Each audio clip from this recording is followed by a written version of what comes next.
What's happening, fishing friends? Listen, there are some excellent Black Friday deals right now, and if you're looking for a good deal on a baitcaster, this video is for you because today we're taking an in-depth look at the Kistler Chromium Reel. Now, as with all my videos, we'll take an up-close look at this and go over the components of the reel. We'll compare it to some similar reels on the market, discuss what I think are the pros and cons of the reel, and finally take a look at how this performed out on the water. So enough yapping, let's take a closer look. Starting with the different models. So I've got the box here. Interestingly enough, the 100 size, you can see, which is what I have in both of mine, this black one and the silver one.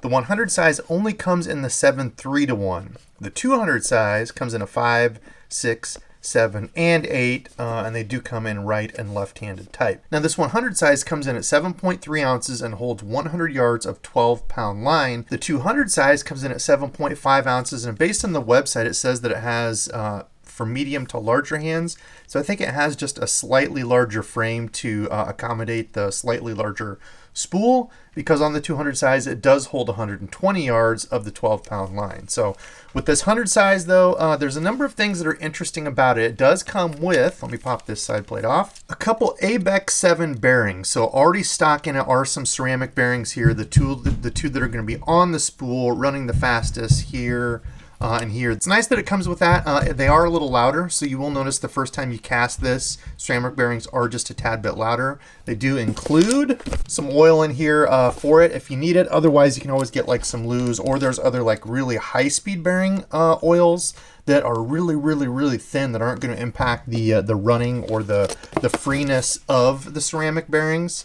Honestly, it doesn't really bother me. The nice thing is you can run these things dry, so one advantage of those. While I've got it open, let's just take a quick look at the brakes here. It is an externally controlled, where's my side plate? An externally controlled centrifugal braking system. So what happens is when you twist this dial, it's a little brass race in there, kind of similar to like what you see in the Shimano, like the VBS. You can see there, and I've added more, so I twisted it all the way over to max, adding more. It takes this cone and pushes it out, so which is going to be closer to the middle of the spool, closer to these brakes. So you can see essentially these brakes are going around, and when you have it on less, they're just barely touching it. And as you turn those brakes up, it moves that brass cone in, so it's hitting more of it, making more friction, adding more braking power. So pretty simple little setup there. They are nice and quiet. There's no screech or anything to them. If you do get any of that screech or sound, usually you just need to clean this brass race and put just a tiny bit of oil on it, so when it's going around, it's not rubbing and making a crazy sound. I did take it apart to see what the parts were made out of. It does have a main brass shaft in there, brass gear, brass pinion, and it's interesting because on the shaft and on the main gear, they did hollow some of that out, cut some holes in it to save just a little bit of weight without messing with the integrity of it. I do like that the pinion does have a bearing supporting it, so you can see the kind of larger piece on the pinion fits into this blue bearing on the handle side plate there. So it just kind of helps keep all that tight in there together, a little bit better tolerance, a little bit smoother, and does help with keeping it stronger as well, as opposed to just running completely on the spool shaft. So I like that they did that. Going back to the outside of it here, it is a really sleek looking reel. I like it, and nothing too crazy. They do have a few different colors, red, blue, like a teal, black, and silver. I opted for the black and silver. I'm kind of boring when it comes to colors, but it does have an actual carbon fiber handle on it. So, taking this apart, you can feel that it's the actual carbon fiber cutout. The knobs are nice, EVA knobs that have a little bit of a contour up to them, and then they're made kind of like this ovally, almost like the loose handles, this shape. They're not just like little straight knobs. They are decent size there. I did slice the tip of my finger off, putting my pocket knife away the other day, so excuse the battle wound. But handle feels good on it. The drag, star drag, does click. Spool tension does have a good audible click as well. So if you like that, you got it. I also like on the thumb bar, there's a little piece of rubber, which does help a little bit. Thumb bar is good. It's a positive. Once you get past that, there's just this kind of little loading zone. It stops. And then there's a good, quality click once you get past that. But just a little bit of play, little dead zone in there. Doesn't really matter as long as you're clicking it over quick. And then the brakes, like I said, just the simple externally adjustable deal there. No line counter, nothing like that. That's crazy on this one. I know some of the old ones used to have that, but just kind of the stuff you need and not the extra stuff that you don't. It does have an aluminum frame, which to me is a must when we get over reels that are $100 in price. An interesting thing here, as we're going to look at when we compare to some similar reels, MSRP, they say on their website, if they offered it on like the big retailers, this would be a $300 reel. I think that's overpriced for what you're getting here. I think this is probably more the like 150 to 200 is probably what you would see this type of reel at. However, Kistler on their website, I'll leave their website link below. There's no kickback or anything for me. It's just a really good sale on this, and I've had people asking me because they had them where you get them for like $88. It's gone up just slightly. I think the price is like $120. But if you use the code BF24, so it's their Black Friday 24 sale, so you use code BF24, gets the reel down to 99 bucks. So coming in at under $100 for all this, I think is an extremely good deal for what you're getting. Now, how does this compare to some similar reels on the market? Let's start off and compare it to the Abu Garcia Revo SX. This is another reel that I have really liked. You can actually get this on sale at Tackle Warehouse as well. I've got a review coming up of this next week, I think. Should be dropping. But an awesome little reel. And this one comes in at like 160 something, I think 170. But you can see it's going to be a very similar kind of type of look to it. The SX is just a little bit shorter when you line up the back of the thumb bars here. Also a little bit different kind of contouring to it. That kind of fits my hand a little bit better.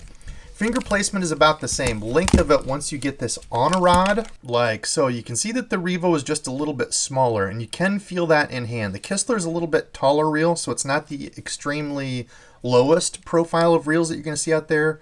A little bit taller. Like I said, on width, it's pretty close. I mean, I think the SX might be just a tad skinnier, but very close in size to a $170 reel with a lot of the same things. You know, externally adjusted centrifugal brakes. This doesn't have the carbon fiber handle, but it has the new handle knobs that the Revos come out with that are my favorite stock knobs. You can see a larger handle knob that I like. So very similar, very comparable at that $170-ish point. Another $170 reel, the Daiwa Tatula. This is the new 100. So this one comes in at 179, I think. So you can see significantly smaller when you line the back of the thumb bars up back here. I know it's kind of hard to do on camera, but a shorter reel, I guess is what I mean by smaller. Switch them to sideways, and you can see height is very close to being the same. So this one's going to feel smaller because it's a shorter reel. Width, I don't know. I mean, you're kind of cutting hairs on some of this when you look at it, pretty close. But for me, I can tell the difference with the 100 because my finger can't come all the way around on it. And it's got this cut up here in the frame that people like because it keeps my hand, this part of my hand, away from the spool. I noticed on the Chromium a couple times when I would be holding it like this, my hand or my finger would be rubbing on the spool. So I kind of have to watch that sometimes when I would cast or be reeling and stuff like that. My thumb would kind of hit it. But the most common one that I think people would kind of put this up next to, even though this is 100 size, the Corrado 200M at $200. You can see the length of the Corrado, a little bit shorter. Now you put these side by side, you can see very similar there at the side view, about the same height. Width, again, it's close. I think the Corrado is probably a little bit slimmer. So this is a $199 reel. So that's kind of how this stacks up against some of those other reels. That's kind of the price or the spot that I would put this. And again, you're essentially getting this for basically half off, you know, $80, $70 off for this being 99 bucks right now. So good deal. But how does it perform out on the water? What are some of the pros and cons of this? Well, the biggest pro for me was casting with this. Again, it's easily adjustable. You don't have to take it apart. Nothing crazy you have to do. When I slung that first lure out, having those ceramic bearings, I've said adding them before, doesn't matter what type of reel you have, it makes casting easier. You're not always going to gain distance, so it's not going to be like you put ceramic bearings in and you gain, you know, 20 yards automatically. It helps on ease of casting. I was just flipping a lure out. A-rigs on my silver one. I was throwing a larger swim bait you're going to see coming up in a video. There'll be some footage of that here. Just, you know, whipping my wrist with that and being able to send it a long ways. This one, I've only got 10-pound line on. I was throwing a little crankbait. I was throwing like a little underspin. So it can handle the heavier stuff. It can handle the lighter stuff. You know, again, with that aluminum frame, that really comes into play. But ease of casting, I noticed with this. Nothing special, nothing to fiddle with. Turn the dial, get it dialed in, and sling that lure. Now that also goes into the brakes. Now, I will tell people, you know, starting out, that centrifugal brakes, I think, sometimes are a little bit tougher to get, you know, kind of dialed in. With something like this, these are really easy because it's on the outside, like I said, externally adjustable.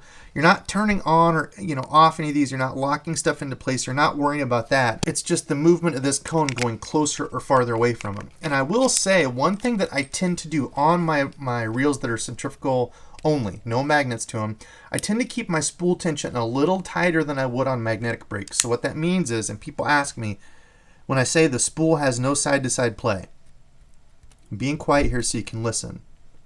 I've got it tight where this knob, your spool tension knob, what it's doing is it's closing in and pushing on the spool shaft that comes out of the spool. It's getting closer as I tighten it and pushing on this, putting friction on it, kind of slowing that down. It kind of helps make it more manageable. Whereas if I back this off, now listen, how my spool is moving, and it's not much. You can see there, the side, just a tiny amount. But what happens is as you cast, that spool's able to do this and move in there. So by tightening that up, there we go, just like that, to a spot where once I move it back and forth, it's not clicking. That's how I tend to set these. Whereas with a magnetic brake, I'll have just a little bit of play like that. So I've noticed if you're having trouble getting your centrifugal brakes dialed in, maybe just go a little bit tighter than you normally would on some of the magnetic brake systems, and that has helped me. What are a couple cons of this? Well, I would say if you have smaller hands, this might not be the reel for you. Again, it's not the lightest, so if you really like light, a really small setup, 7.3 or 5 ounces, this is on the heavier side for bait casters. Now you look at this compared to the little Tatula 80, shorter, skinnier this way. And as you look at the width of these, you can see this is a larger reel. So I would say if you have smaller hands, I don't know that I would recommend this. Maybe something like the Corrado MGL or the Tatula 70 or 80, real small, tiny, like in-hand fit. Also a lot of the Lew's, like the LFS or the SLP, whatever the Lew's ones are, I feel like they're really good and palmable with, kind of a small frame in mind for folks. So if you have bigger hands, it shouldn't be an issue, but if you have small hands or you like a real small, tiny, compact frame, maybe not the one for you. Now the other con is price of this. So normally, like I said, I don't even know what this retails for normally, 200, and I want to say it's over 200. I feel like it competes at that 150 to 200-ish mark. If they could get this down close to 150, I would say that's a good regular MSRP price, but on sale again for $99 for an aluminum frame. Good brakes that work too. They can just throw centrifugal brakes into something. It doesn't mean they're going to cast well. It's a good working system that's quiet, nothing too crazy, bells and whistles. You do get a nice carbon fiber handle, which does help on some weight, and pretty good knobs. Not the itsy bitsy little tiny knobs like that come on this. Even some of my favorite Debos, I don't love those. I like a little bit thicker knobs. Anyway, yeah, price normally might be a little bit high, but look for sales. Kistler has a number of sales throughout the year, like this one where you get it for, I think 88 was the lowest. They had like a Veterans Day. Now you can get it for 99. So great deal on it if you're looking for a reel under $100. All right, fishing friends, comment below. What are your thoughts on it? Is this one you've looked at it before, you've thought about? They've had a number of sales, and people have asked me in the past, how have you liked it? And I've had the first one for like a year before I used it. I know I got it. It was like 8 months it sat there. I forgot about it. But I've since used it through this whole season, and it is a nice little reel. It's held up, aluminum frame, casts well, easy to set, especially now for that $100 price point. I think is a steal. If you're looking at like, say the LFS to compare it to, I think this has been a better casting reel. So it's got a few little upgrades. It's centrifugal brakes. It's got a little bit better handle. So for 99 bucks, solid deal. Now, I want to hear what you think. Comment below. Have you looked at this, or there's some other reels that you found? Because like I said, there's a bunch of good Black Friday deals. So comment below. Let me know what you've seen out there. Today's subscribed fishing friend, RV Fishing Yet. He recently commented on my tube video, said I got to spend more time with the tube. Green pumpkin purple would be a solid option. I think that is a perfect color around here. A little green pumpkin purple, for whatever reason, does great. So shout out to you. Shout out to everybody else who keeps watching these videos, supporting me. Again, I'm blown away. Thank you all. Hope to see you again on a live or another video soon. I've got a few coming down the pipe. So thanks for watching. Enjoy time with the family coming up, and love you. Till next time.